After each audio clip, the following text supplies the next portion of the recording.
This episode of the Going Yard podcast is sponsored by Wagner Industrial Training Systems. Does your company need a boost getting employees to understand that safety is a personal responsibility? Does your company struggle with recordable injuries and lost time accidents?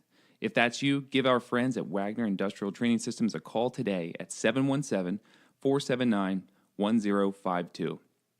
Wagner Industrial Training Systems offers a variety of safety and continuous improvement services, including forklift certification and behavioral-based safety training topics that include lockout tagout, machine guarding, PPE, respirable, crystalline silica, and countless other topics. Does your company require first aid, CPR, or AED training?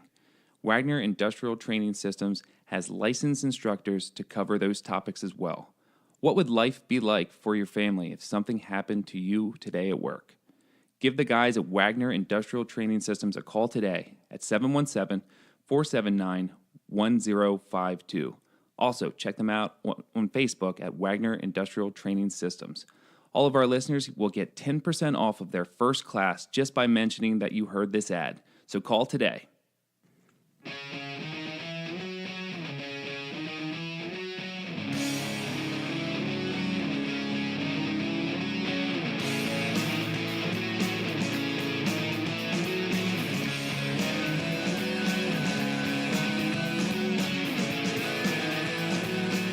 Hey, everybody. Woo, welcome aboard the Going Yard podcast. This is episode 4, and we're excited. It's been a really fun week in baseball and weather and all of the above. And big sexy Bartolo Colon. Man, yeah, Almost. we're gonna talk a little bit about that probably today, I'm sure. But to my right, we have Tyler, as usual. How you doing, Tyler? I'm doing well. How are you doing today, Dan? I'm doing wonderful, thank you. And to my left, you may have heard another voice. His name is Dave Wade. How you doing, Dave? I'm fantastic. Dave and I, we've known each other for a really long time. We grew up playing baseball together in the same league. Tyler has actually coached with Dave. So this should be pretty fun. He's a big Orioles guy. So, Dave, you take a couple seconds. Let us know how long you've played, what positions you played, and how long you've been coaching. I know you're coaching now. I grew up playing in the Little League here in sunny Hanover, PA, or rainy Hanover, PA today. Rainy for sure. Rainy for Snow sure. flurries today. Snow flurries, April 17th. It's beautiful. I played at Southwestern High School. Played 3 years of varsity there, center field. I pretended to pitch a little bit. Got a little bit of whiplash doing that. Decided to stay in center field. Hit a little bit. Played a little while in college at Frederick. Injured my shoulder, came home, played a couple years of men's league, goofed around, and then got into coaching when I was about, oh my goodness, now it's probably almost been, I was 26, 27. Coached with Coach Rezitar, who you guys had on last week. Mm-hmm. God bless you for your service, my friend. For 1 year. And I should say I played for Mike in high school, as did you. I coached with him for 1 year and then took over the Southwestern Legion team, coached that team for 5 years. Had a lot of good times, learned a lot, won a lot of games, lost a lot of big games, won a lot of big games, and now I'm coaching 9-year-olds, and it's a lot of fun. It's pretty rewarding. I thought I was going to be miserable doing it, but it's a lot of fun. Yeah. There's not much difference between 16, 17-year-olds and 9-year-olds, though. There's really not. Minus the things you can say to them during and after the game. Yeah, there's not a ton.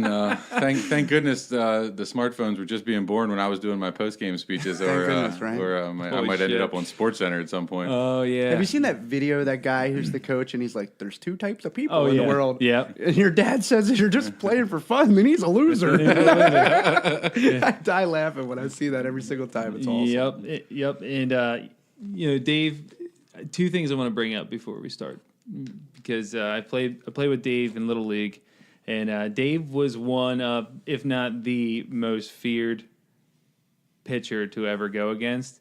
Were you righty or lefty? Left-handed. I was going to say, there weren't many left-handed pitchers, but every single terrifying pitcher in our league was left-handed. It was you and Drew. Casey was left-handed. But you guys all, grew 10 feet before everyone else did, so we didn't like going against you. And you had quite the attitude back in the day. I'm sure it probably still sticks around a little bit.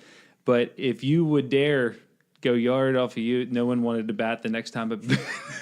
So You're right and it's sad, but you're really speaking to when I was at 12U. Yeah. I was a dominant 12U pitcher and never had given up really many hits in my life.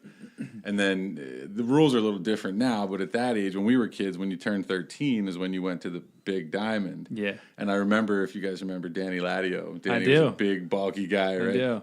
So I come in to pitch my first time ever, 13U. I'm pitching for the Dodgers out in South Hanover Little League.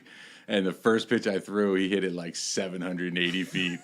like it was no thing. And that was a culture shock. And then a lot more people hit it 780 feet after that. And I pitched okay in high school, but I, as a kid, never developed a curveball. It was kind of a. You didn't need to. I didn't need to, but it didn't pay off because I could just throw it by guys on that little diamond. But it doesn't work that way when you get older. Yeah. So I have a question, Dave. I heard this story about you when you were in high school and all this. That turn the mic off. Before every game, you would, most of the time our team would jog out to center field and stretch and get loose and pregame and all that stuff. And I heard you would always find a player on a visiting team and tell them a little something about how they were going to get their ass kicked for the day. Is this true or false? Is somebody telling me a lie or a little rumor? Yeah, I didn't have a lot of friends in the York County League when I was in high school either. You still don't. No. I don't now either. I don't think a lot of the guys I coached against were real happy to play against me. You never bet an umpire you liked. Umpires are the only flaw in baseball. I think you're probably one of the only 12-year-olds I saw get kicked out of a game before, too. I'm pretty sure I was ejected at 9. That was probably my first one. I think your dad was the same game. That was when we were 13 and we went together. That was a precious moment. We didn't get that. I don't care. I did used to go out into the outfield. It was important to me, man. In fact, when I coached, I like players like that, too. Baseball's a psychological game, and I just wanted to let you know that you were going to get your ass kicked when you showed up. So... I can tell you there's nobody doing that currently right now. Yeah, and you guys aren't winning. So, good things are on the horizon, we think, but yeah. You want them thinking about you, right? Yeah. You want them thinking about you, not anything else. If they're pissed off at me, then I'm already winning. Correct, no doubt. You don't play this game to make friends. You play this game to stack W's. Yeah. And we did a good job of stacking W's when I played. Oh, yeah. There's a couple numbers up on the high school wall from those days. Yeah, we won a couple awards. Yep, we did okay. So I got one more story. So the first episode we had talked about, it was first or second episode, we were talking about, just how you get in your head too much. And I ended up bringing up about how my freshman year, I get my face smashed by baseball. Oh, on the fly ball. All right, so I remember that. So Dave was right. He was right behind me. And it was a practice where did he hit with the blood? No, and we weren't even using the bat. I think it was the machine. No, he was shooting them out of the pitching machine. The pitching machine up in the air, so they were skyrocketed, and it was into the sun. And a couple things I remember. I remember trying to block the sun with my glove, and then I heard a ball from a different drill hit the ground next to me, so I put my glove down and just smack right in the face. I remember hearing ping, and then I was out. I was only out for like couple seconds, but the first thing I heard when I came to was, I think he's fucking dead. And I'm pretty sure that was either you or Butch that said that, but that was the first thing I heard is, I think he's fucking dead. He still wakes up with a cold sweat in the middle of the night. Hearing that? Yeah, that was one of the most gruesome things I've ever seen on a base. Like, he's not lying. Like, Rezitar was shooting him with the pitching machine, probably 80 miles. I mean, they were legit major league pop-ups, and it just came. He never touched it. Yeah. Just came down right on his nose. We just had a kid get one the other day at practice, actually. JV kid, poor guy. I felt so bad for It's him. the worst feeling in the world because, I mean, that's essentially what stopped me from playing because I was terrified of the ball. I was up at bat, and I'm afraid to get hit. I saw a shadow from a bird when playing catch. I thought I was going to die. So, it's a psychological game. Yeah, for sure. So, so I appreciate you being here so I can share those two stories because I talk about those things all the time in my life, and I always talk about there's a player and his dad both got kicked out the same game. I do it all the time, so I'm glad I have you on here. I can actually bring it up. We did. How is your dad doing, Dave? Good? He's good. But if he was still coaching, he'd probably still be getting kicked out of games. Still raising hell, wouldn't he? Yeah. I didn't get kicked. I've been kicked out of more as a player than I have as a coach. Although I've been kicked out of a few as a coach as well. He used to umpire a lot too. I didn't. He did. Yeah. He did, yeah. Umpires are the only flaw in baseball. I remember him toe and toe. Yeah. Yep. So, all right, cool. Well, we'll get started here. Before we get to the segment 653, where we go around the horn in baseball, there's a couple of stories I wanted to just go over and get you guys your feedback on it. The big thing this week has been the weather. 23 postponed games so far, and I heard a stat today. In 2016, there were 24 total games postponed. In 2018, already on April 17th, we have 23 games postponed. So it sucks, obviously. I'm not going to talk about how bad the weather sucks, but I heard a couple of things that I thought would be pretty fun to talk about. So they were talking about in the future for future seasons to come, how to work the scheduling. So a couple of things I heard was we'll just have all the teams that live in states that have great weather, we'll just have them all home games in the beginning. Oh, that'll work out really well and when then you get all to the playoff hunt, won't it? Yeah. And then all the dome teams, same thing, home games. Is that impossible? I think it. I mean, Toronto had shit falling off the ceiling yesterday. Did you see those two nutcases climbing that thing? Yeah. That is crazy. I don't know what bro. they're getting paid to do that. A lot. But Gotta holy be. hell, ain't no way. I mean, Canadians, bro. You know. Yeah, I guess. I mean, I'm surprised they were like, nope, hockey's on. Yeah, Hockey's on. We're they're not going up there. They're not right. No, But I mean, that doesn't make any logical sense that you can play all your games in the Southern Hemisphere. I mean, that's crazy. I mean, because, like I said, that's going to work out real well when, you're playing all these games in the North when it's October and it's 40 degrees outside. Right. And, that's not going to work out well. I mean, whatever. They can. Who thought of that idea? Somebody who lives in Florida and Texas and, all those areas? I'm guessing. They started too early this year. I mean, they started a week too early. The March 30th opening day was At the end of the ridiculous. day, what they should do is go back to playing some doubleheaders. That would cut down their travel schedule. Like Well, that would, now that would we're gonna have make to it do legit. a lot of doubleheaders with all these postponements. Well, I'm just it would save the travel schedule, And they're It fun to would- watch. They're fun to watch. I mean, and hell, they don't even let fans enjoy them because they kick you out the stadium and make you come back in with another ticket. So I Yeah. mean, it's not like the old days like our parents talk about going to the day-night doubleheaders, and all that stuff. I mean, they should do it. I just saw a thing today that Rizzo's talking about he would take a pay cut to play less games. Yeah, And I think he might be in the minority though. Yeah, I mean, I can't imagine any owners wanting to give up any money from a home game, no matter, even if it's the White Sox Rays game that has 974 people in attendance. What kind of shit is that? That's still 1,200 beers. Your challenge with doubleheaders is it wreaks havoc on your bullpen. Yes, that's why 25-man roster is kind of an old thing. It might need to be having some adjustment there. And if you're on the Phillies, you're going to pitch 12 pitchers a game. So. Right, doubleheader in Philadelphia is going to take at least 16 hours to get through. You know what I mean? Oh, shit. Or the Marlins pitching staff who gives up 15, 20 runs a game. Yeah, I don't even know who they are. What is it? What's the name of the AAA team? The Mud Shrimp or something like that? They're actually packing more people in the stadium than the Marlins. It's not surprising. Yeah. Oh, the poor Marlins. All right. So the other thing is too that I heard about with the weather is now I don't know if this was a joke. I hope it is, but apparently there's already blueprints in place for many of the stadiums to just in case they would get the funding to put domes over top of every single stadium. Now I can't really picture Wrigley Field and Fenway Park being able to. Yeah, how you gonna hit it over the Green Monster with a dome on top of it? Dink. It's like right away. Dead ball. Let's do it again. I think that was a joke, considering it would take them a long And time a lot to of put money. domes on And the stadium. a lot of money. Like Camden Yards would have to be shut down for a season. Yeah. Yeah. I mean, because you'd have to incorporate the warehouse and all that as well. So. No domes. They just need to stop trying to play baseball in March. Yeah. And playing it in November too. Exactly.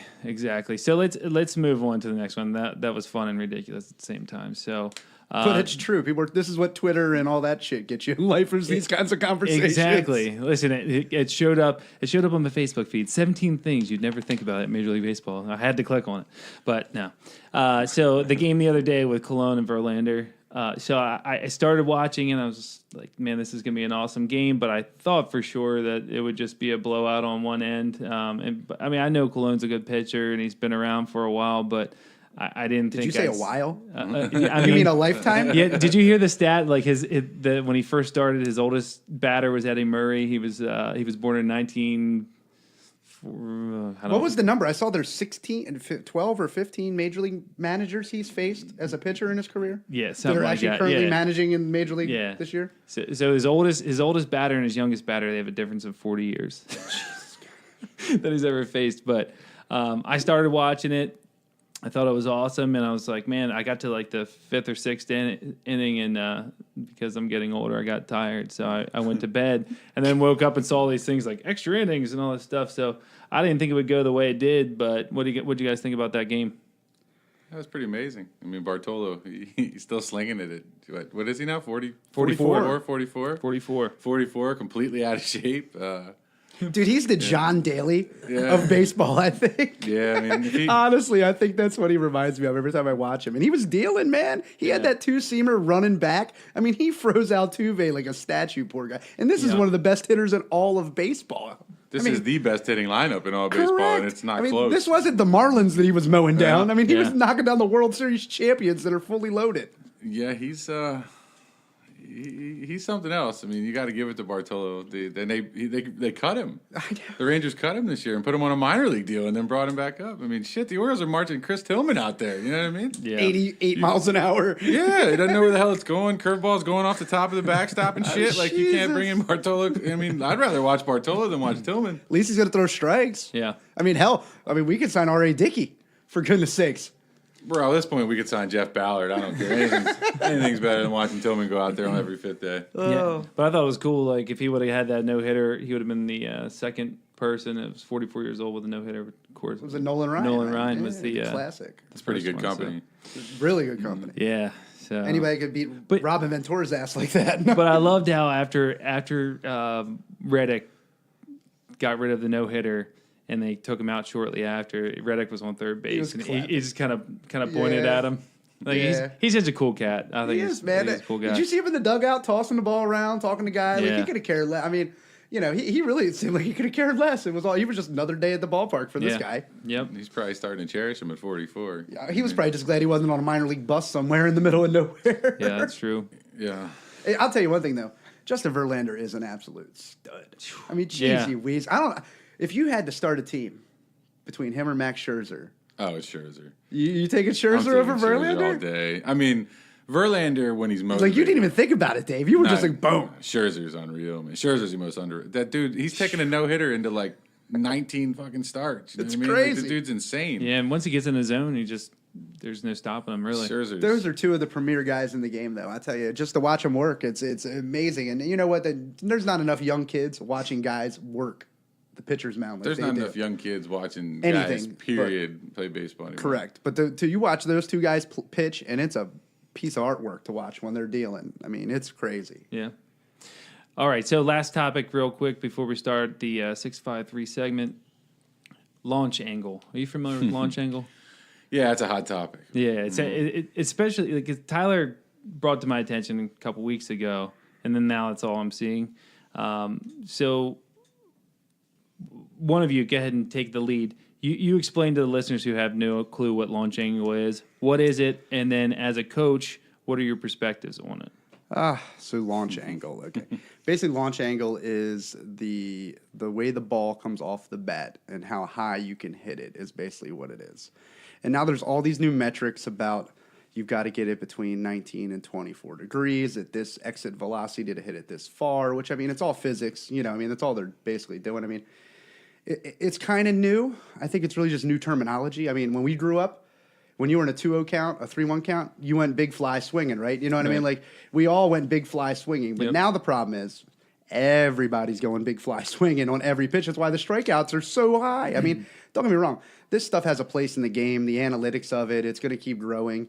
The problem is you're just seeing the strikeouts go through the roof. I mean, and there's very few hitters like Altuve or Miguel Cabrera that can just hit for power and hit for average. It's usually more like you have a guy like Joey Gallo for the Rangers who has more home runs than singles in his career. At least you didn't say Chris Davis. Well, I mean, that was the next. I mean, then it gets to that point, or you know, those guys that just have a complete hole in their swing. I mean, like when we grew up, Ken Griffey Jr. had launch angle. This guy was doing it. You know, Barry Bonds was doing it. Hell, you even go back to Ted Williams talks about hitting the ball on the bottom part and driving. I mean, this stuff was going on way back when, but now it's just so analytical, and you have all this stuff that's being sold to help you do it. I mean, like I said, it's creating a huge hole in the swing. I just watched a great video on MLB Network with Pedro Martinez talking about pitching to this whole analytical side of it. So it was really interesting. But my perspective of it, it's been around forever. They just kind of changed the name of it a little bit. but it's not going away. I mean, guys get Right. paid a lot of money to hit the ball over the fence. Well, the other thing I saw with it too is it's completely taking the get your hands out and throw your hands to the ball. It takes that aspect away from it, I think, and because you're keeping the bat back and you're turning it with with your hips. And you're I don't know. I feel like the contact point's at a completely different spot than it's ever been. But Well, you have to have an upward swing. I mean, you have to have an upward bat path. It has to be slightly upward. That's the Ted Williams philosophy, is you have to have some kind of a slightly upward bat path. This launch angle stuff, it really it's really got prevalent with Josh Donaldson. He came out and said that, you got to have this massive launch angle. And the challenge you have with it now is with kids, there's a strength factor. Right, the bats suck now too. The bats I mean, suck. And these kids aren't strong enough to hit it that far. Right. If you're not paying homage to the weight room, which they're not, like you're just hitting pop-ups. Right. And that's the challenge. If you have a slight upward bat angle and you're hitting line drives, your home runs will come. That's why you see guys like Manny Machado, who when he came up, he hit 40 doubles or right? whatever, He hit all yeah. the doubles.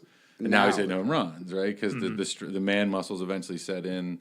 Great point, Dave. But there's a lot of money in youth baseball now, man. There's just everything's a money grab. Buy my special tee, buy my special rope bat, buy my whatever, yada yada. You know what? If you can hit the ball and you can throw it fast and you can run fast, There's gonna be a place for you. there'll on be the a place baseball for field. somebody's team. It's definitely a long way away because I know we kind of grew up and I know I was taught when I was growing up, swing down through the ball, and that's how you'll backspin the ball is swing down through it. I mean, and it made sense back then. I mean, because you hit a golf ball, you backspin the golf ball and it goes straight and it goes far. So getting on pitch plane and all, I agree with the terminology that they're talking about there about getting on this pitch plane of it because I think that makes sense and I think kids can understand that part of it. But you're right, Dave. These kids just aren't strong enough. The bats at the high school level are terrible with the BB Core bats. The USA stamp bats now that they're using a little. We haven't even got a full season in to see how bad that is. I mean, and the worst part is not only are they dumbing the bats down, the bats are $300-$400 a piece. And I mean, a high school bat, the top of the end high school bat costs you $500. Yeah. It is absolutely insane. I mean, it costs as much to buy the bat as it does to play on the team. and back when we played, it was $250 to $300 for a high school bat. Yeah, And that was one kid had that. Yeah, There's a lot of misinformation out there when it comes to hitting the ball and all that. But if you can hit it, the problem is it's a major league philosophy, and it makes somewhat kind of sense in the major leagues. The philosophy is like the strikeout philosophy is, well, It's better than a ground ball double play. right. You put the ball in play, you're going to be out anyway. When in reality, if you look at a guy like Chris Davis, he's a perfect example. He strikes out Sure. 200 times a season, but his batting average on balls in play is like 320. I mean, when he puts the ball in play, good things happen. He just doesn't put the ball in play that Right. often. Contact to damage ratio. That Right, Buck talks the old about, Buck Showalter philosophy. I love but, it. That's a great line. But you look at teams in baseball now, the pendulum is starting to swing back. Teams are trying to put the ball in play with 2 strikes. They're not trying to swing from the hip. Now the Orioles are not. I've always felt that that's more of a National League style, and I've always kind of enjoyed the National League game just because I think it forces you to use your whole team. You got a pinch hit now, but now you're seeing pitchers that can actually hit. These guys like Seen a lot of them, Bumgarner and Syndergaard the other Yeah. day. I mean, a lot of these guys can hit that are pitchers. I mean, so I would like to see the DH go away. Truthfully, I think it makes for better baseball. It makes you get creative with the lineups. I agree. With, the double switches. And, I don't. I go the other way. really, I love it, man. I love it. Like Joe Madden, man, that guy is a wizard, man. I love watching him work. There is the mad scientist, but there's nothing worse than in like the 4th inning and the bases loaded and 2 outs and in steps Greg Maddux. You know what I mean? In the American League, your ERA is going up a run. In the NL, it's just like let me throw 3 fastballs down the cock and sit this chump down. And then the dude's putting on his jacket. You know what I mean? He's running and they don't even run. Like, pitchers are sissies to begin with. You don't need to give them a bat. Yeah, I think there's a few of them that are going to fight you on this one, Dave. There's a few that can hit. There's no question. There's a few. The of them that can- majority still can't. Yeah, the majority are still shit. I mean, Bartolo Colon's got his 1 dinger and he got his bobble belly out of it, but that's about it. It was a good promotion while it lasted. It's sold, man. It's sold. I have one question before we get rolling here, Dave, Dan and Dave, for you. What do you think? When we grew up, it was much different. And we all kind of played football together. We all played basketball together. We all played baseball together. We played pickup in between. Dave, what do you think of all this one sport stuff? You got a young kid coming up. There's a lot of pressure. You probably coach kids that play one sport now. I mean, what do you think about this development? I mean, I personally, I'll let you talk and then I'll give my opinion on it. And I'll let you guys bring it up. So, I don't believe in it at all. I mean, you shouldn't be specializing in a sport, certainly not at the age of 9. The only time it really makes any kind of sense for an amateur athlete is when a scout comes to you and says, you know what, you got a chance to be drafted. Right. We had Parker at Southwest who, they basically many people had come to Mike and to his parents and said, you know what, you're going Parker Bean I'm speaking about, and said, look, he's got a real good chance to get drafted. And this was after his junior year. But even Parker, we brought it to him and said, hey, nobody said you should quit playing basketball. He said you should consider it. But, you got a kid who's looking at, because he was going to break the school scoring record, and he still got drafted and he still played Division I baseball. And so it still kind of worked out. It still worked out for him. And, you see these kids nowadays, the arm injuries are not, I'm a believer. If I played a coach and they let the 9-year-olds throw curveballs, I care less. I don't believe the curveball hurts your arm at all. I think it's total BS. What I believe hurts your arm is throwing kids 95 pitches, sitting them for 2 days, throwing them 95 pitches again. Yeah. Kids throw too much. You know what I mean? And if you play baseball, you got kids playing fall ball and they pitch, and you got all these trophy chasers that want to win the fall ball championship. And I tell parents all the time, Tyler, you've coached at high school, and that's the highest level most guys play at. And I coached there and played there. Nobody gives a shit if you win the Dick Trickle Cookie Crisp tournament. Nobody cares. At 11U, you know what I mean? I tell all the kids, every kid I coach on my son's team all the way through, nobody cares about the trophies that end up in your parents' basement at some point. Right. That when they move, they tell you to come pick the shit up. Right. But I'll tell you, when they put a banner up in your school, It never comes down. Yeah, you mentioned mine, right? They're still there. They're still there. They're and still whenever there. you go back and you go back with your kid or you go back, those banners will hang there forever. Yep. I mean, like we just played up at Ephrata High School. It's a beautiful facility up in Lancaster, PA, and they have banners from 1952, like displayed. And that's some history. I mean, there's somebody out there that was playing balling up back then in 1952.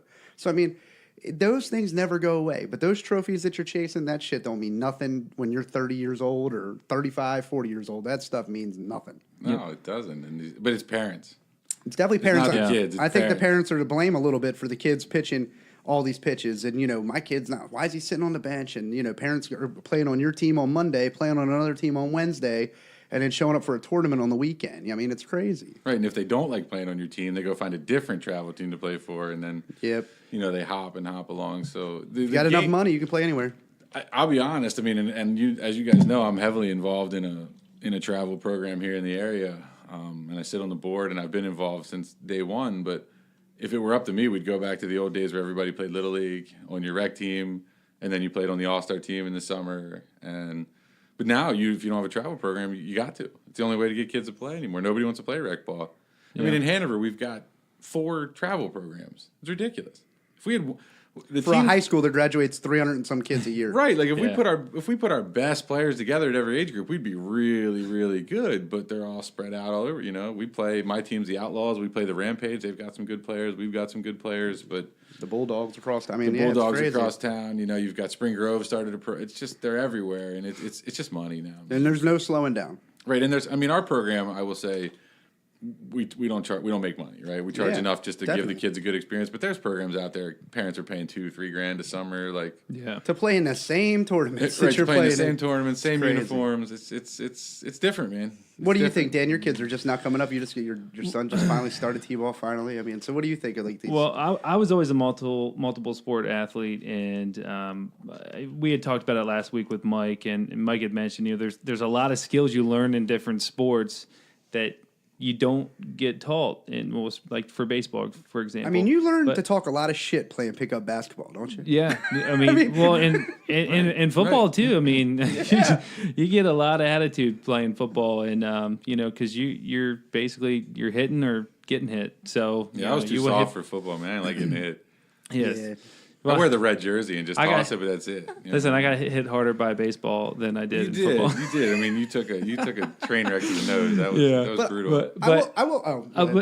But I loved having that but you needed the break too. I think that's a big thing because not only are you going to burn out someone's arm, you're going to burn out their love for it, and that's huge. There's probably many amazing baseball players that quit just because they were pushed too hard and said, I want to do something different. I can't play this year round right now. The bottom 3 kids on every travel team.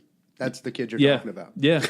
That's how it seems Yeah. most years. Yeah. You're right, though. I mean, when I was a kid, football, when football season came around and the Ravens were playing, I wanted to play football. And then when basketball came around, I was watching the Terps, I wanted to play basketball. Yep. And then when the Orioles came around, I wanted to play baseball. And, I didn't care about the other ones in the, in the off season. And that's, even the kids that don't specialize, though, we're still hitting all winter. I got kids that wrestle and play basketball. We're still hitting on Sundays. And I even question that sometimes. Well, in the end of the season, at the end of every season, and like for football and baseball, basketball, there's always that championship game. So you're working towards that end goal. But if you're only playing one sport, that end goal, it's going to start next week for another.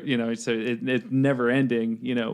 With the team that you're on. So I would say though, I think the one thing that might be starting to come from some of this though is these 19 and 20-year-old kids that are just breaking into the big leagues. Oh, big time. I think this might be part of that though. I mean, like it is. You look at the phenoms like Bryce Harper and Machado, Chris Bryant, all these. I mean, look at the Astros and the young guys that are coming. These guys are 20, 21 years old. Just they're dealing on the pitcher's mound. They're driving the ball. I mean, this didn't happen. And maybe, it's old theory too. Maybe, like 15, 20 years ago, freshmen didn't start in basketball until the Fab Five. You know what I mean? Like, maybe that's old theory too, that maybe these guys 15, 20 years ago could have played at 19 and 20. But I don't know. I really don't. I mean, these guys now there's so many of them that I would just wonder if this is a product of that one sport athlete to where these guys, but is this the problem now that they're 29 years old and they're completely done as opposed to playing into their 30s and, getting a few more years out of them? I don't know. So much different. You got guys now that are training the right way when they're young, that are eating the right way when they're young, that are way ahead of the curve.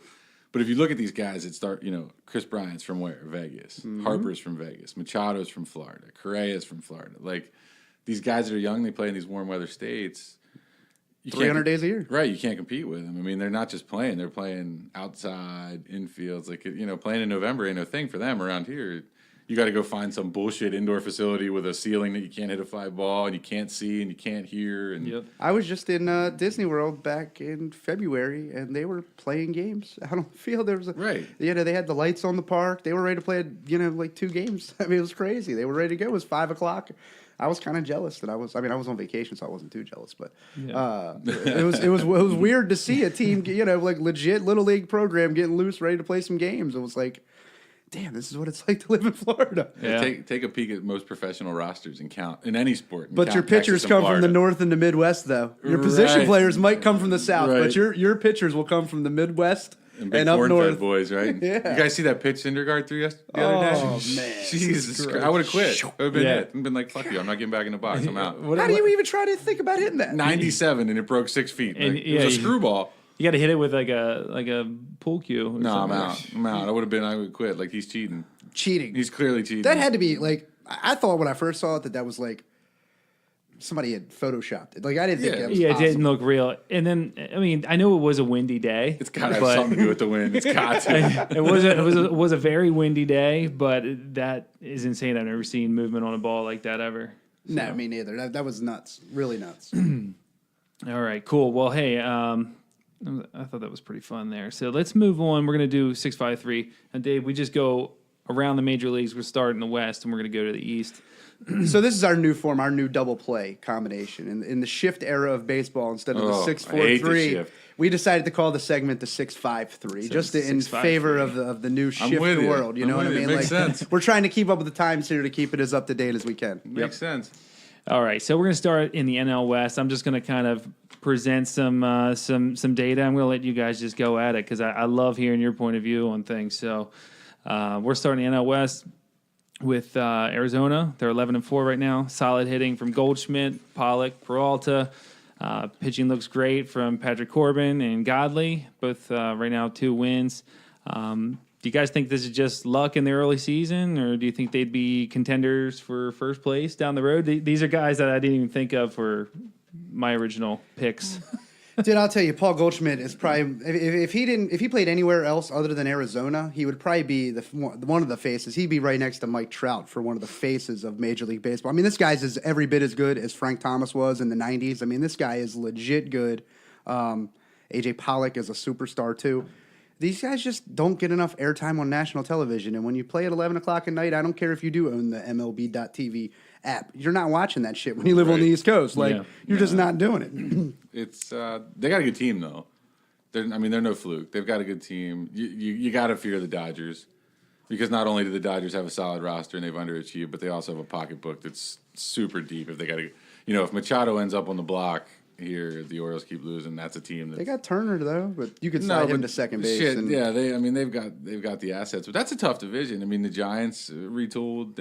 They're old, but maybe they got a shot. The Diamondbacks are legit. I'll tell you, I thought it was interesting. The Diamondbacks are fourth currently in the ERA in all of Major League Baseball. I was shocked by that. I couldn't they've got even. a good rotation. I mean, I know they got Greinke and they got a couple other guys, but I was shocked that they were that far up there. I mean, if they can continue to get that kind of production. All they might have to do is make a trade here. I mean, look what J.D. Martinez did for him. He led them all the way to the wild card, and I thought that was going to be a huge loss for them. But maybe I'm wrong. Maybe they got what it takes. When I saw Greinke on the roster, I thought of we just looked at it the other day. Oh, not the other day, about a month ago when we were talking about bench clearing brawls. Do you remember when he played for the Dodgers and they were going against the Diamondbacks and bench is cleared and you had McGuire and Matt Williams holding each other by the throat? It was great. Dude, that's an intense rivalry, though. I mean, those guys get after it. They Yeah. really do. I mean, Dave's right, though. The Dodgers have all the money. They have all the star power. I don't know. It's a great start for Arizona. I do not think they probably have 162 games of this with them.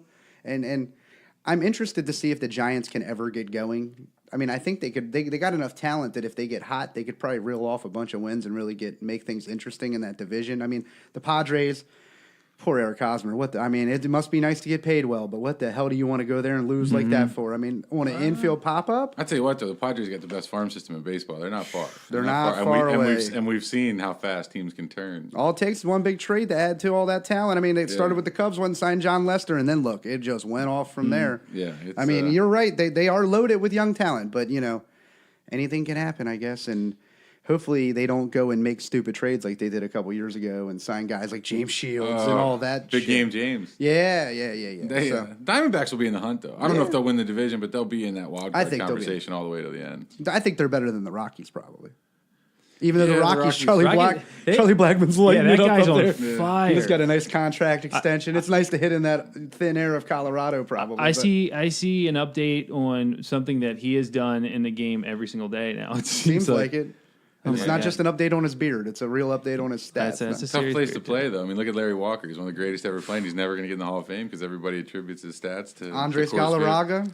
Andres Galarraga. Dante Bichette. Look at Arenado. I mean, what happened? Arenado's a free agent in 2 years. What's he get? I mean, do people think his stats are inflated, or does he get paid the way his stats would pay? That defense is not inflated that he plays, though. He plays a legit defense. I got Galarraga's bat right there. Nice. Heavy ass bat. Retro. Now, do you remember he used to hit like triple decks, man? Oh, Galarraga was legit. It was Big Cat, man. He's a Yeah. stud. That's right. That was his name. Yep. Big cat. Forgot about that. Well, okay. Well, what about the Dodgers? Okay, so they're 5-9 right now. In my opinion, Kershaw on defense is about the best thing they got going on right now. 1.73 ERA, 30 strikeouts.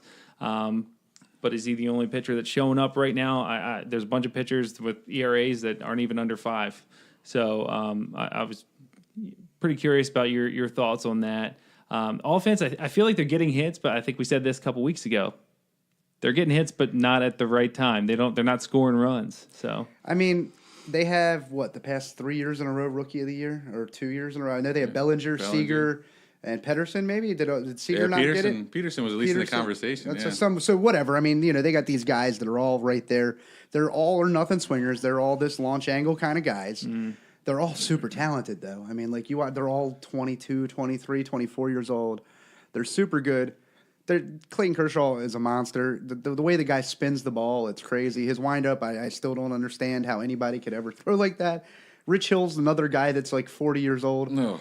I mean, I don't really understand how he fits into there. I can't believe they have him, honestly, but they're going to be there. They just got too much talent to just be where they're at right now. They're going to get it going, and when they do, watch out. It's going to get scary, I think, for some teams. And like we just said, Turner's out hurt.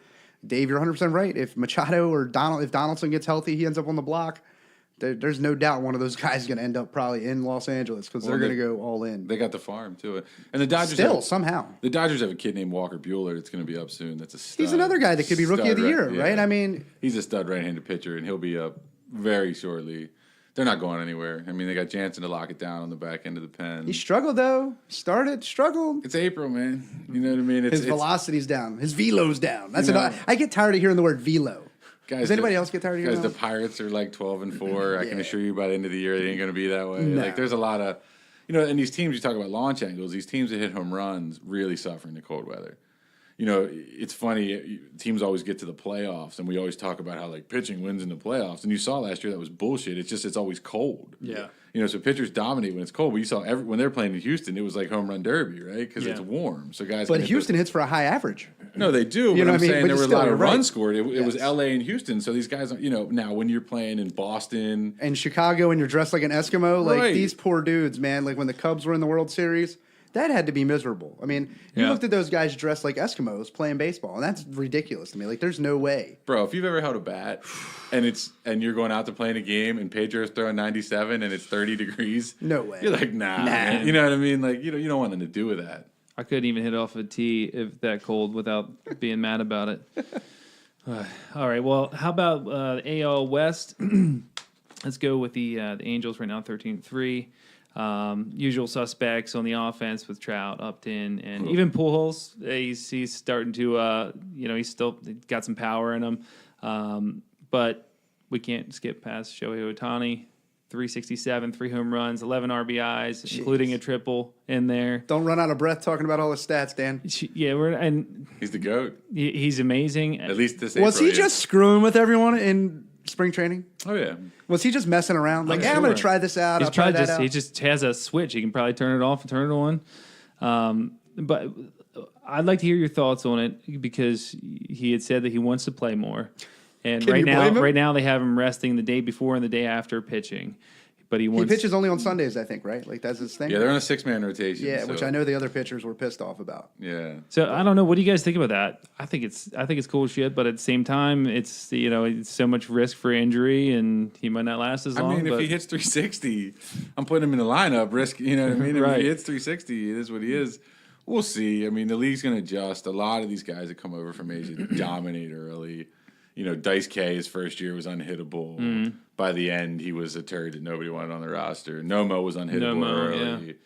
Arabu was unhittable early. Like, and I'm not saying he's not going to be legit, but the only Hyun-Soo Kim was a monster, man. Hyun-Soo Kim, right? The only guy that's ever come from Asia that really stood the test of time was Ichiro. Yeah. You know, I mean, Ichiro's legit. Is he older than he's- Bartolo Colon? Yeah, he's still playing. He's still playing. Robbing home runs. But it's cool. I mean, to watch. It's exciting. I mean, I'll tell you, we're doing this now, but I'm watching him pitch tonight at 10, and I'm I'm not Against watching Price. West Coast games. Yeah, I'm playing. I'm I mean, watching. he's hitting home runs. He had a triple the other, like a legit triple to the gap the other day. A 12 strikeout game as a pitcher. I mean, I brought it up in our very first podcast, Dave, and I don't know, but this guy could really revolutionize the game. You have a whole lot of guys wanting to pitch and hit if he can do it. That's what I mean, I know the Reds had drafted that guy last year, Hunter Green, I think, from California, and he wanted to do it. They just said that they were taking that away from him. I mean, I guess maybe he struggled, but if this guy can do it, he's going to revolutionize the game. And I mean, you only have 25 roster spots. So if you got a guy that can legit hit 300 and go out and win 15 games a year, geez, watch out. There ain't a manager in baseball that ain't going to sign up to want that guy on their team. So I agree. I mean, all I'm going to say, it's about damn time they got Mike Trout some help, though. It's about time they got him some. This guy, Mike Trout, is probably the greatest player in the past 10 years overall. I mean, the guy did everything. I would say the past 60 years. I mean, you think? I mean, he's up there. He's Mantle. I mean, he's up there. He's I mean, that good. And his best years of his career have just been waddled away on a 500 ball club that spent way too much money on people like Albert Pujols and all that. I'm just glad they got him. Yeah, I mean, he started out well though, but still, that's an overpay. I mean, that's a big time overpay. And who knows? I mean, this team, I didn't think they had this much. Like I said, I think they were so far out last year. I didn't think they really had a chance to get back into the picture out west. I mean, I still think the Astros are the team to beat, but this team's going to be a wild card contender for sure. Well, I mean, they have not only Ohtani pitching, but they have Richards, Skaggs, them on the mound, and then the lineup that they have. I think the most exciting games. It's usually always the Red Sox, Yankees. But don't get me wrong, that'll be exciting to watch this year as well, just with the feud that's already happening. But I think them against the Astros, man, that's going to be a game I'm going to be looking forward to watching every single time it's on. So, what do you think about Ohtani being an MVP candidate?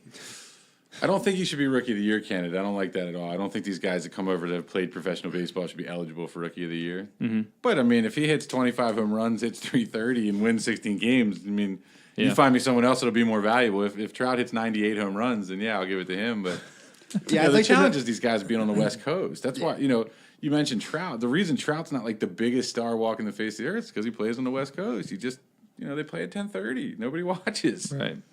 Yeah.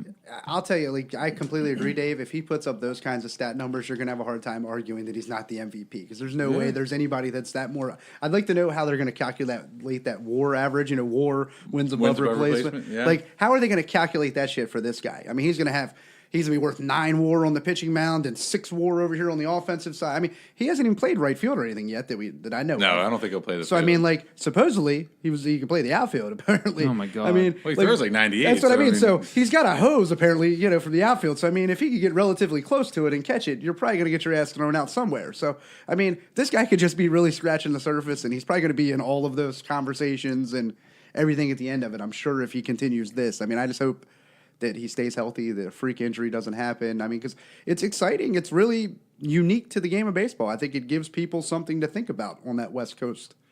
Dude, if you have a daily fantasy league and he's on your team, it's awesome. I've got him, and you take him right off the mound, and you put him in at DH, and it's fantastic. And you're still getting stats. Yeah, every it's day.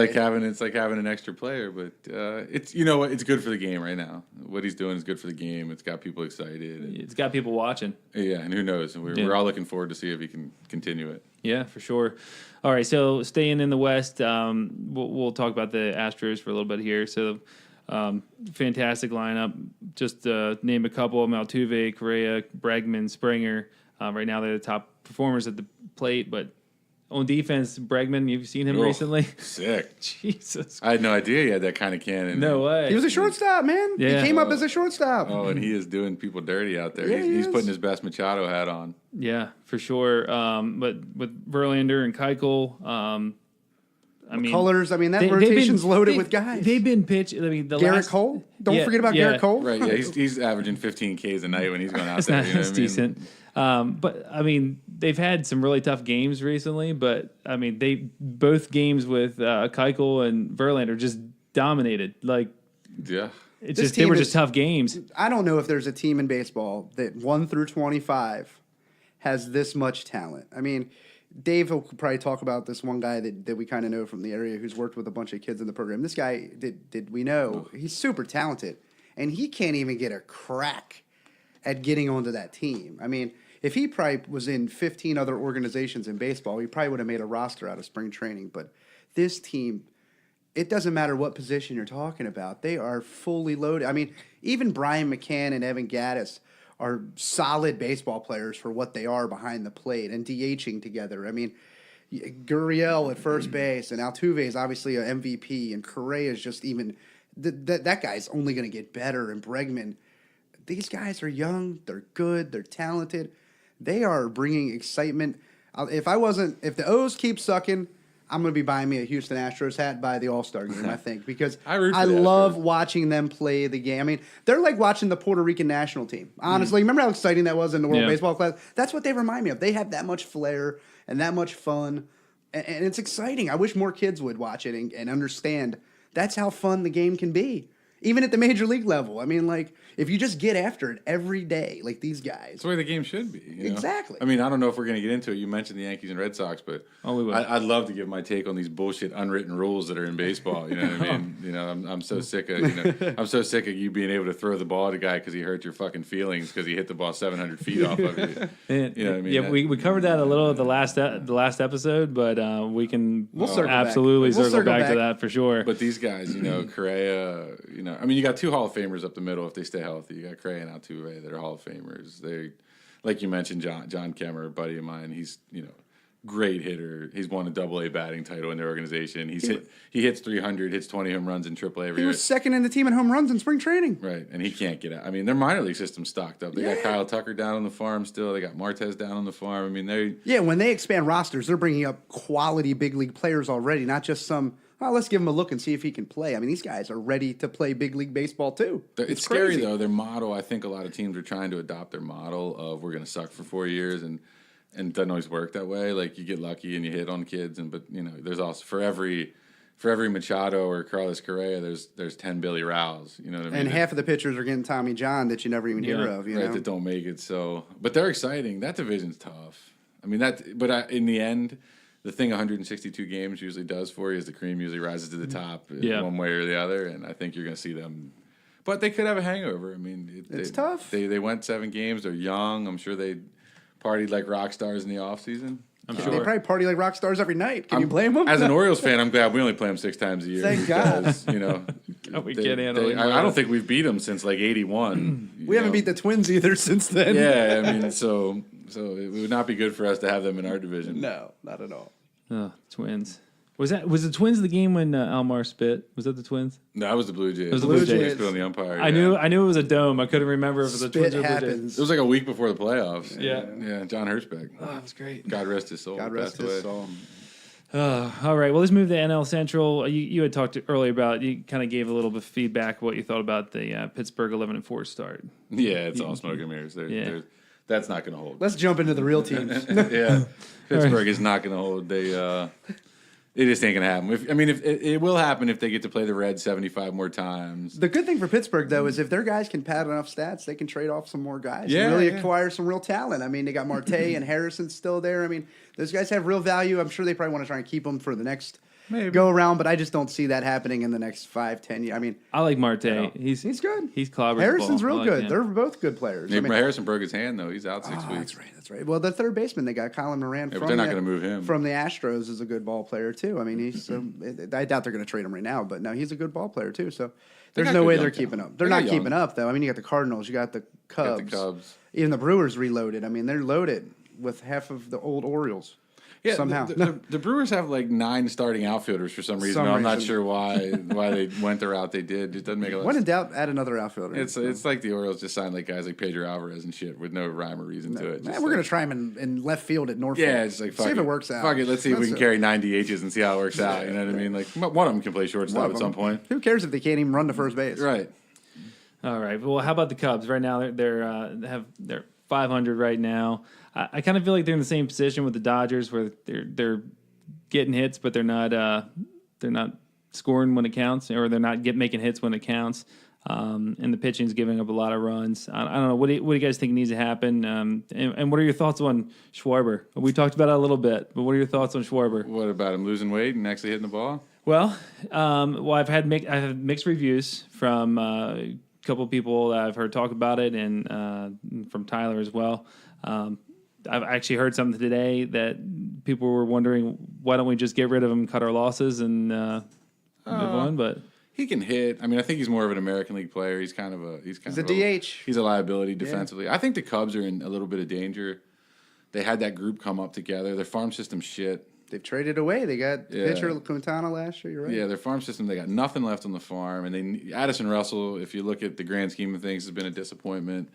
Bryant's a great player. Baez is a good player, but they're Paid way too much money to Jason Hayward. paid way. I mean, too that much money to contract's Jason going to kill Hayward. you. Kill you. Yeah, but again, though, in the offseason, they'll be in the sweepstakes for the Harpers and the Machados, and don't discount the fact that Harper grew up with Bryant. They grew up together in Vegas, playing together. What an outfield they would have, though. I mean, and cheesy whiz. who else did? I just heard about it. Someone else he played with. The guy we were just talking about the other day. He's just a little bit ago. He had more home runs than hits. Joey Gallo. Joey Gallo. Yeah, he played with Harper as well. Yeah, their ages, As they're going to kids. spend that. Well, How'd you like to play that travel team? Really? God. Right. Shit. How'd we get this draw? The Cubs are in no hurry, I don't think. Like, Joe Madden is going to, you're going to do this, you're going to do that. And by the end of it, once the All-Star break comes around, then we'll get kind of serious and we'll really get going. And I'll start putting the lineups I want in every day. And they're in no hurry. He's got a method to his, everything he does has a reason. I think the Cardinals are a pesky team. If they can stay healthy, like I brought up a while ago, if they can stay healthy, they're a team that can be a dogfight. I mean, they're not an easy out for anybody. They're well coached. They play good baseball. They always have good pitching, and they always seem to have enough offense to get through. And I know that what's his name that they just got in the trade, Ozuna. Is that, Right. Or is it Marcelo Ozuna? yeah, he's lighting it up right now. I mean, he's tearing it up for them. So, they're a tough out. And the Brewers, they went out and got Lorenzo Cain, and they made a trade for Yelich. They got Odorizzi. Yeah, he's got outfielders I for mean, days, man. They're loaded. You know what I mean? So, well, I can't say they're loaded, but I mean they're talented. They're very talented. And if the Cubs, they did it last year, kind of. They hung around. That's why the Pirates, there's no way they can. The Reds can't. I mean, they're not even The close. Reds. I mean, that's I like forgot they triple were A in baseball. That's. I mean, they're like the poor Yeah. Joey Votto, or I mean, like man. they're like a triple A team compared to these clubs. You know what I Yeah. mean? So. I think the Cubs, the Cardinals, and the Brewers are all going to run up 85 to 90 wins somewhere in there. It's going to be a close dogfight, I think, between those three teams at the end of the year, though. I think whoever wins the season series between the Cardinals and the Cubs wins the division, which is usually, if you look at the Cardinals' record, it's fantastic, except against the Cubs. Yeah. They can't beat the Cubs lately, so it'll be a good race. But like Tyler said, Madden, you cannot win a pennant in April. You can lose it. If you do an 88 Orioles and you start 0-22, you ain't getting out of that hole. But you can't win it in April. I mean, you can go 22-4 and not win. It's just a reality. If it's such a long grind. I mean, we look at the standings and we're like, 5 games back, and then you reel off 7 in a row, and Yeah. Yeah, Turns you're back in quickly. it. it turns quickly. You lose 7 in a row, it turns the other way quickly. All right. So what about AL Central? Let's talk about the Twins real quick. I hate the Twins. At the plate, solid with Mauer right now. Dozier, Escobar. They're I hate Dozier too. You hate Dozier? Did you hear him whining about when we bunted? I mean, come on. That's dude. why I brought He's it one up. of those unwritten rule assholes. You know what I mean? I can't stand that shit. Yeah. What about Mauer? You like Mauer? Yeah, Mauer's good hit. I mean, I think he's a cool guy. he's probably a Hall of Famer that Should just be. doesn't get his Yeah, due. he should I mean, be. Guy can hit. Paul hit. Molitor's been a good coach for them, man. He's done a lot Yeah. with a I very. I like Molitor. He's done a lot with a team of people that most people don't have any idea who they are. You know what I mean? Their pitcher, They got Barrios though. Barrios, that's a guy, Stud. stud, absolute stud. I mean, that guy is the real deal. And they got Odorizzi. Did they get Odorizzi? Yeah, Odorizzi. Yeah, they got Odorizzi. So I mean, like, they're putting the pieces together to be a team that's going to be. I said at the beginning I didn't think they were as good as the Indians, but maybe they are. Maybe they're better. I don't Division's know. wide open. Indians pitching solid, but it's getting older. It's getting older. What do you think of watching that Sano guy? Out there? Sano? Sano, sorry. Yeah. Sano. The third base. He's a big dude. He reminds me of Pablo Sandoval from the Giants for a while, but he when he hits it, More power. Yeah, More watch power than out. Panda. He's a big dude. He's Watch out. 6'4", 260. yeah, he's huge. I mean, he's really, really big. I mean, he's kind of scary big, really. But I like Max Kepler. He's solid, out in right field. They got a good team. That division's wide open. It I don't know how the Indians win the way they do. I think it has partly to do with their division having been so bad, in this their unbalanced bullpen's schedule. been pretty locked down the past couple years, though. But Yeah, but this unbalanced schedule is just tough. If your division sucks, and you're good, you reap the benefits. If you're middle of the road, you don't. But you should definitely play all the teams the same amount. But even that doesn't really matter in baseball because it's not a matter of who you play; it's when you play them. I mean, it is. You but could go to Boston, and if you don't have to, if you could face Rodriguez and the Buchholz or whatever, the 3, 4, 5 guys, and not face Sale and Price, right. and you're happy. You know what I mean? But if you show up there, got a and chance, yeah. you got a chance. You know what I mean? So if you face those other 2 guys, you're like, shit, 2 out of 3 against these guys. That sucks. I mean, Yeah, so it's a matter of when you play teams so much, not who you play. When you're a small market team, again, you go back to the Orioles being stuck in a division with the Red Sox and Yankees, and when they decide to, really spend and load up, and you got to play them 28 times, and meanwhile the Tigers get to play the Royals 28 times, And the White Sox. and the Tigers. It's I bad. mean, It's bad for baseball. We talked about Mike Trout earlier, and people not getting to see him. Like, it sucks that Mike Trout comes to Baltimore once a year. Yeah. You know what I mean? You don't see these guys, and I just think the unbound. I know they did it for travel reasons, and I'm sure it's easier on the guys. But I think from a fan's perspective, if they went back to the balanced schedule, it'd be a better place to live. All right. What about the Indians? Right now, I looked at the stat: Francisco Lindor and Bradley Zimmer. Besides them, no one on the team has a batting average over 200. Yeah, but they're still winning, right? That's What's their record? Which the only thing I can think of is it just has a lot to say about either the division that they're in or that their pitchers are they kicking are ass. dead last in team batting average. Yeah. Behind the Orioles of all teams. Which is hard to do. That's hard to do. Carlos Carrasco, he's got 3 wins. Trevor Bauer and Clevenger both have a win under the belt, but they also have guys that are following up with Miller and Allen, with picking up saves. So I think got that's where it's Kluber. all coming from. Andrew Miller's a monster. Kluber. Yeah. Kluber's a stud. I mean, you just mentioned their staff. I mean, Clevenger. Yeah. I mean, they got Tomlin, who would be the Orioles' number 2, probably. Probably one. They can't even get him a start. They're fifth in ERA. I mean, that's what they hang their hat on, and they play really good defense for the most part with what they have.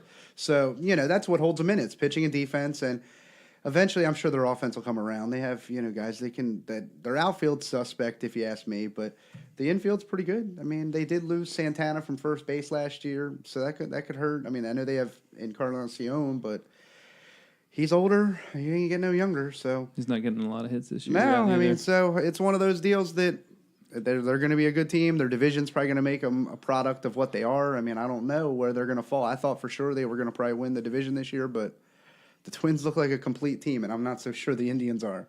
Yeah, and the Tigers and Royals suck, so they're both going to beat up on them. It's amazing I think how there should be quick that Royals team went down the drain, huh? Oh, yeah. I don't have much love for the Royals either. 2014 was rough. Yeah, that was rough. I hear you. But I think the Indians will be there in the end. Yeah. I mean, they'll be right there. The Twins are going to have to prove they can do it. The Indians have done it, and they're playing. Their pitching staff's tough, man. You get these teams, even the Orioles, these teams that aren't hitting will begin to hit when the weather turns. Mm-hmm.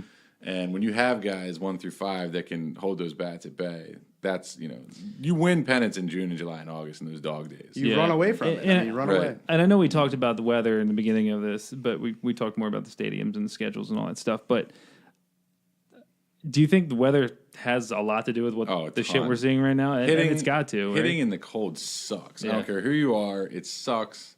It's miserable. The Orioles are hitting better on the road than they are at home. So what does that tell you? Yeah, and Camden Yards is one of the best places to hit in all of baseball. And they're playing tonight in Detroit, and it's 30 and snowing, and they had to move the game up tomorrow. It's miserable. It's not. It's very pitcher friendly, right? If you're chucking a baseball at me 96 on my hands, I don't want anything to do with it when it's 30 degrees. Unless you're Bryce Harper, who can shatter a bat and still hit it 400 and some feet.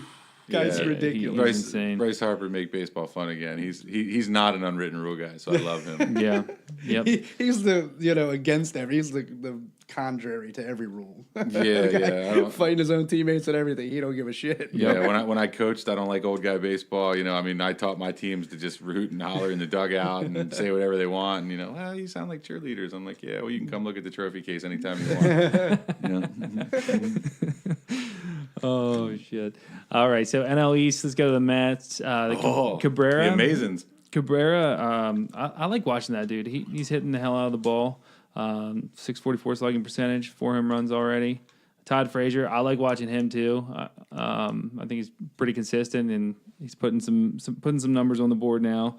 Cespedes got off to a slow start, but he's still showing his power is still there. So I don't know. I think, and we talked about Noah earlier. He's exciting to watch. Let me tell you something. If their pitching staff stays healthy, they're the most underrated team in baseball. Yeah. I mean, when you got Syndergaard, you got DeGrom, you've got Matz, you've got Zach Wheeler, who's finally healthy. Yeah. They can play with anybody.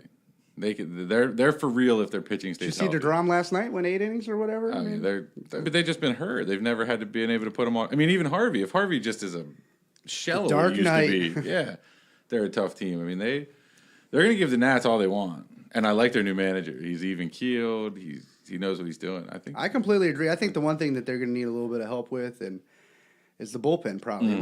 When it gets to where it matters the most in the end of the year, you're going to need a bullpen, and I'm not so sure their bullpen's as good as the Dodgers.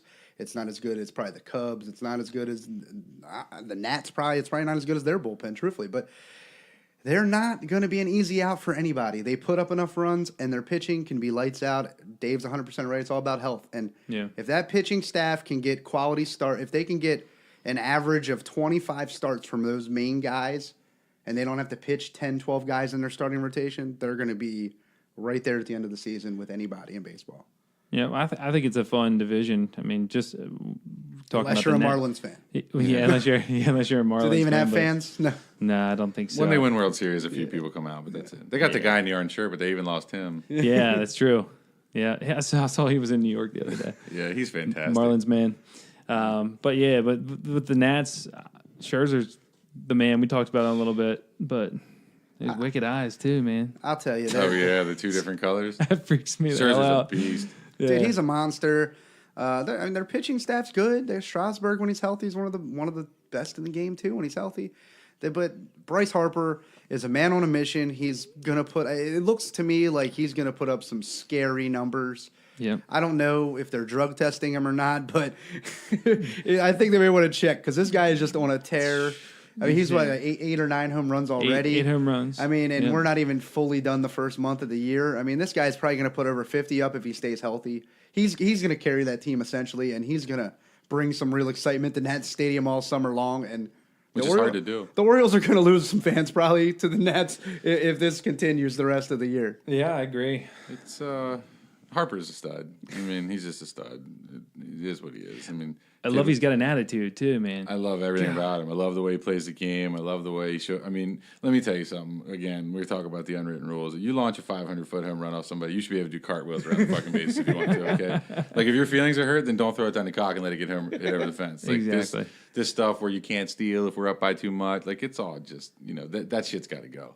And this guy could care less about any of that shit. He's coming in hard to second base. Yeah, and if you he's throw coming in home to the plate. And if you throw at him, he's coming out to whoop your ass. Like, I Yeah. mean, if you throw the baseball at me, I'm bringing the bat and let's go. Like, You it's don't care. ridiculous. It's ridiculous. I love him, man. I think he's what the game needs. You talked about like Puerto Rico and the way they play. Like, man, it's the reason kids don't want to play baseball is because everybody sits on their hands and they're quiet and like it's not exciting. don't make any noise while he's pitching. Like, I mean, are you kidding me? Like, Get in his head, right? rattle Get in his him. head, have fun, play the game. If you hit a dinger, then you should be able to do whatever you, You should be able to want. bat right? flip if you want. Yeah, like do it. I mean, Jose Bautista was a turd, but his bat flip was awesome. awesome. I love mean, that. was I watched that so many times. Yeah. I'm like, oh man, that would be just Like he fucking just awesome launched to do. it and That's said, what I mean. "Bro, it's going in the third I mean, deck." how many kids across the country have done that? Right. I mean, how many kids wore their hat backwards because of Ken Griffey Jr.? It's all revolutionary to me, man. That's what it's about. It's changing the game to another level. And Bryce Harper is one of those dudes he's coming hard. He reminds me of like a Pete Rose in a way. Like I don't give a shit about you or anybody on your team. Like I'm coming to kick ass today in the batter's box, in right field. He's coming hard at you no matter what. Did you hear when he was after he broke the bat and he came across home plate? There was still that douche saying overrated. Yeah, he's overrated. All right. There's, a lot of- He'll have $400 million to tell him how much he's overrated. there's Well, another kid like him coming up that you guys heard about that Blaze Jordan kid Yeah. hitting 500-foot home runs out in 15 Arizona. years old or something like that, right? Yeah, Good he's Lord. the next. I don't think he's as good as Harper. I don't think he can play defense. But He's not left-handed. He doesn't hit left-handed either, so. Harper wants that $500 million. Yeah, he does. Must be that long. He's going to own a franchise. I think he might be what it'll take. Might what it takes. I think he might just go to like the Derek Jeter and be like, all right, look, just let me be half owner of this Miami Marlins team, and we'll call it even. Jeter's not even half owner, so he can't do that. That's funny. All right. Well, let's go to the wonderful AL East that we love talking about. So Boston, you brought up about the best outfield you ever seen. Those guys are Holy shit. Benintendi, Benintendi. they're good. Betts, Martinez. Yeah, Betts. Yeah, it's Jackie Bradley Jr. yeah. All these guys. Hanley they're so Ramirez is killing it.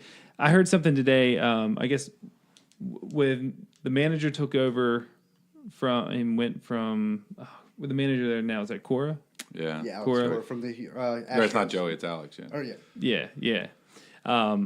From when he went from the one team to here, the team they were on, the batting percentages went down, and just the all around like hitting just went down altogether, aggressiveness. And now he brought it here, and they're hitting the shit out of the ball.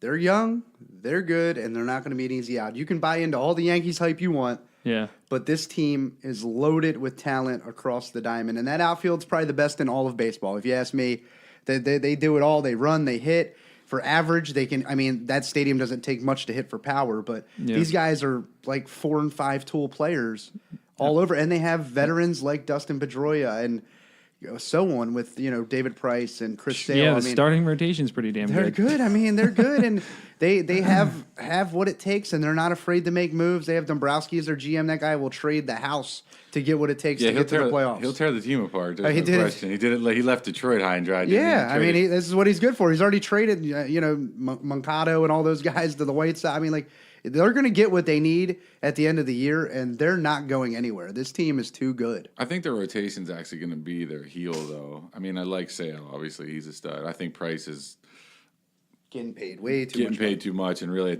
close to the end of the road. I'm curious how his elbow do tonight. Yeah, I mean, he's got the tingling in his hand. You're not going to win games with Brian Johnson and Eduardo Rodriguez and this Velasquez kid. That they're not going to run away with the division. I think I think the Yankees have big holes too, but I think they'll end up battling it out in the end. I don't think anybody's going to run away from anybody. I think the Blue Jays are okay, but the Orioles and Rays are going to kind of fade into the oblivion, I think. Let's move. Him and I have talked about the Yankees a good bit so far, and we were only in our fourth episode. So let's hear your thoughts on the Yankees this year. I think they got a pretty good team. Their rotation's good. I think Severino is one of the most underrated pitchers in baseball. Tanaka, again, he's another question mark. If he I can put stay. Severino in the Cy Young catalyst at the end of the year. Top 5, I think. Oh, yeah. You could argue he should have won it last year. Judge has proven that he's not a fluke. He's playing well this year. They've got a good farm system they can go to. They're another team that's loaded with resources. Didi Gregorius, again, it's funny, as Orioles fans, we've all, Machado's basically drawing the line in the sand, right? I'm not going back to third base. Mm-hmm. Well, if he's not going back to third base, then I don't know where he's going. He's not playing in New York because they're not moving Didi. Right. There's just no way they're moving Didi to bring him in. So they're not going anywhere. Their bullpen's solid. Again, you got Betances and Chapman at the back end. I think it's going to be a good race all the way to the end. I wish I could say that some other teams are going to be involved, but I really think it's going to be a Boston and New York race in the end. Yeah, it as much as I would love to have that be so as well. It's definitely not going to be this year. Did you see Stanton trying to field that fly ball in left field the other day? Yeah, Did he overran? Defense isn't really his thing. I mean, when you guys can put up that many runs, you kind of live and die with your defense. But no, the Yankees are going to score a bunch of runs. It's going to be scary watching those teams like that hit in June, July, and August when baseballs fly out of everywhere in baseball.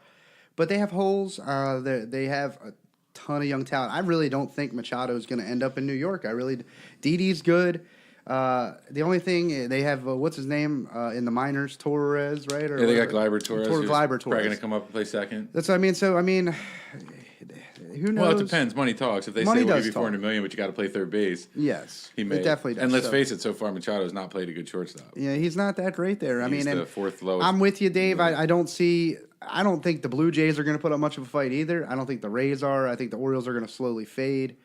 I think they're already faded. That's what I mean. Yeah, they're pretty much invisible. Yeah, I mean, so it's going to be a 2-horse race, and these are going to be two teams that stockpile a bunch of wins on the bottom third of the league of their own division. So I don't think either one of those teams are running away from each other, but I'll tell you, it's going to be great watching some of those games as the year goes on, and now they're beaning each other and shit. Yeah, but this Red Sox and that sissy shit, like he slid into me with his cleats up, so we're going to throw it 97 in his ribs. Like, correct. Who did he hit? Who did Kelly hit the other day? Tyler Austin. Tyler Austin, yeah. Oh, man, I wish Tyler Austin would have got a hold of him and just beat the shit out of him because, that stuff. The Red Sox are famous for that stuff. Like they get, Machado last year, they're throwing at his head because they thought he slid. Yeah. Oh, yeah, and at Pedroia. Yeah, Pedroia bitched out on that. It wasn't me, man. It wasn't me. Yeah, come on. I just don't. I don't like Boston fans. I don't like. I thought it was John Farrell. I thought that stuff was going to go away with Farrell, but clearly it hasn't. But they're like the Patriots, man. It's never going to change. They are good. They're good. And like Tyler said, the defense may end up being the difference. I mean, if you look at the Orioles, it's one of their Achilles heel. I mean, when the Orioles were good under Buck, they had the best defense in baseball. And now because of bad contracts, you got guys like Trey Mancini running around left field, who's a good hitter, but just doesn't belong in left field. Yeah, but you got to play him because he can hit. You got to play him, but you got a guy who can't hit playing first base, but you're paying him $11 billion to be there and have no choice but to have him there. So it all matters. I hope the Orioles make liars of all of us and they win the next 30, but I wouldn't count on it. I think we'll be sellers by June. Yep. Definitely. Which is probably good for the organization. Yeah, definitely. Should have been sellers last year. That would have been really good for the organization. Agree 100%. All right. Well, that ends that was fun. That's going to end our 653 segment. But before we go, Dave, we appreciate you coming out. I think this has been awesome. We'd love to have you on. Shit, I can have you on every week. This is fun. It's fun. I'm glad you guys are doing this. This is something I've always kind of thought about too. It's neat to be able to do it where you can use language and stuff and really you can be yourself. Yeah, it's fun. Just be a fan of the game and talk like real fans talk. Exactly. Yeah, it's fun. I'm glad you guys are doing this, and now you're going to have to get people a lot more famous than me to get It's more all right, viewers. Yeah, but you know what? This adds extra. This adds an extra dimension to the show. Yeah, it's And, the dude, very whenever you first wanna- in studio guest, man. Whenever It's you want to huge. come back, you are welcome. So Yeah, you tell Rezitar next time he has to come in studio, all right? Don't let him big league you over the phone, all right? Next time he's got to come in the studio. all right. Well, Dave, we got one question to ask you before we leave. If you were to have one at bat in the major league, what would your walkout song be? Oh man, It could be whatever you want. man, you guys should have sent that to me ahead of time. I know. That's such a loaded question.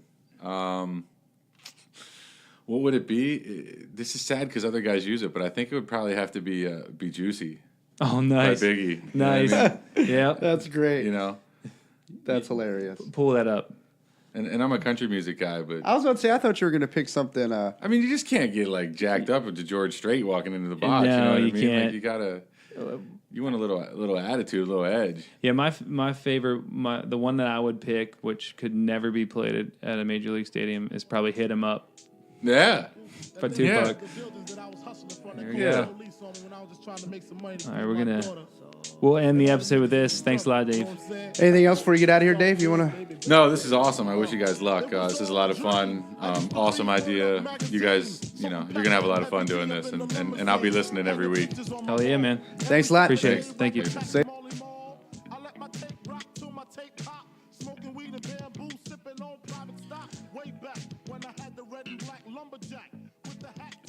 Ooh, it's all good, baby, baby. Taking us back to the days of the good times and rap music. Yeah.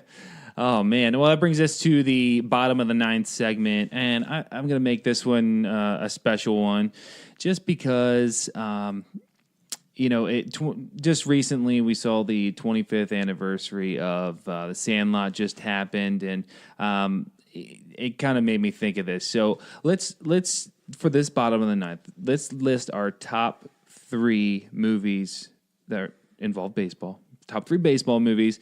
I said from our childhood, but it doesn't have to be from childhood. Like, it could be now. There's not many baseball movies that are new right now, but let's start with that. Let's start with our number 3. I'll say mine, and you can say yours.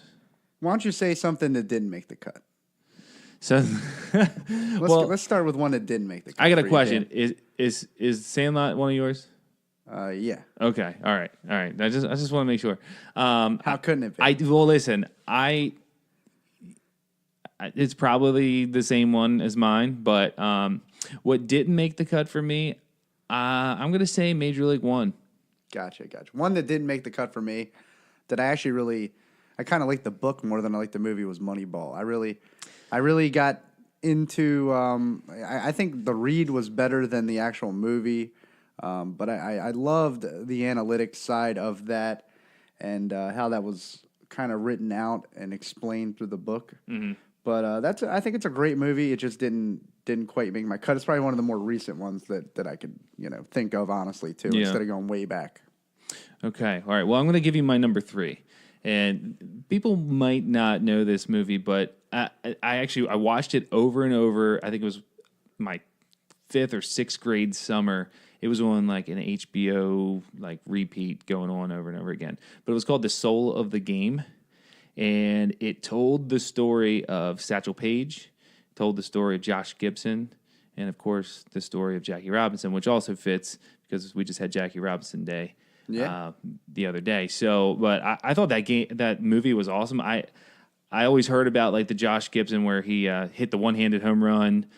Satchel Paige, I knew he was up in age, but I didn't realize how far up in age. But I also learned that Satchel Paige and Josh Gibson had some issues. Satchel Paige with drinking. A lot of players back then. Yeah, and just substance abuse in general. And then Josh Gibson had some crazy mental issues. It was almost I can't remember. It's been so long since I watched it, but it was like a weird like schizophrenia kind of thing. It was wild. So I enjoyed that one. Gotcha. What's your number 3? Some great figures in the baseball world back then. Yeah. My number 3 that I had originally went with here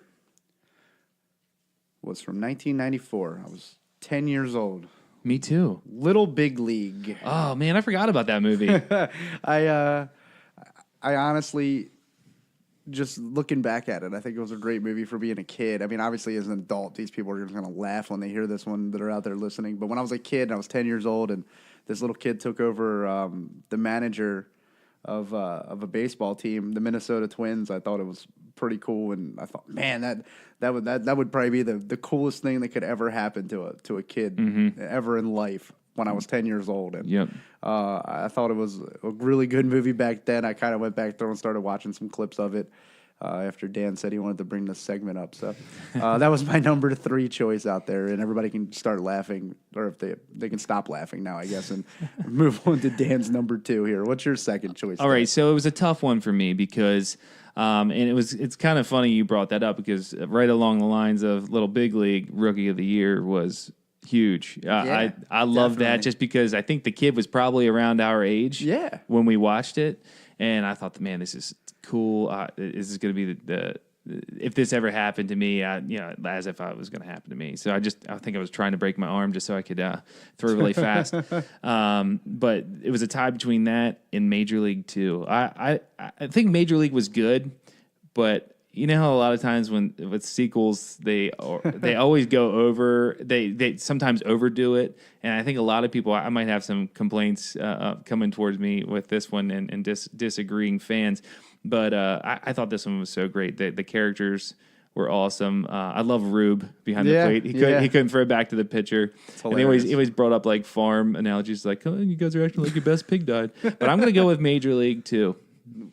And Bob Uecker, he's fantastic, and he's still a broadcaster for the Brewers. Somebody, I think he does some stuff still. Yeah, he's awesome. That's a great. It's got some great lines in that movie that people remember and all that. Mm-hmm.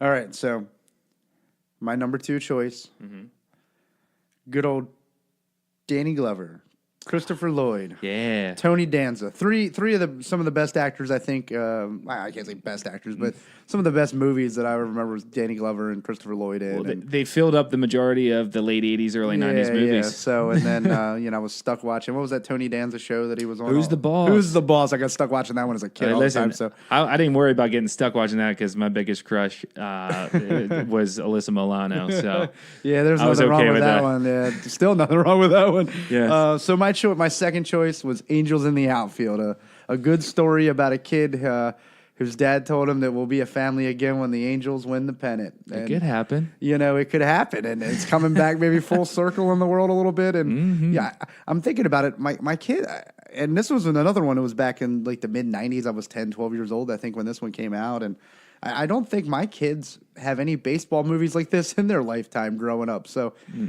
this was my second choice. I thought it was a good, feel-good story, and it's kind of funny. When I was a kid, I remember being funny too, with like him hanging on the foul pole, and all that, and making the big dude slide into third base, and I just remember finding it to be a pretty funny movie with a great story too. Looking back at it.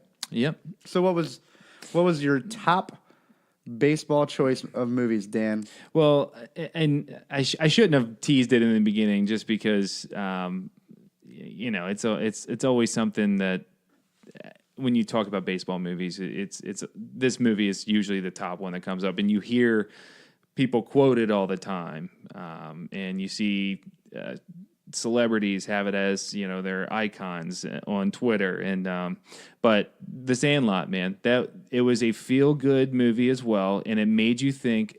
Everything you did as a kid in the summertime, which for us was we played baseball, we hung out with our friends, played baseball, got into trouble. Carnival season, I mean, tried cigarettes and chewing tobacco, probably way too young.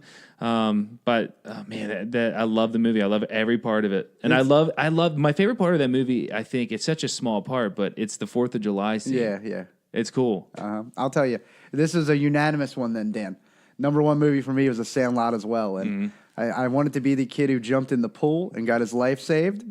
I was glad I was never a kid that was on the Ferris wheel, on the spin thing, and they all got sick. I'm glad I wasn't him, but it's You're Killing Me, Smalls, or it's probably one of the most iconic things. It's on T-shirts, it's on gifts. I mean, it's everywhere. You know what I mean? So it's a unanimous choice here. Growing up, even as an adult now, looking back, I've watched The Sandlot, and This is actually something that I sat down and watched with my son.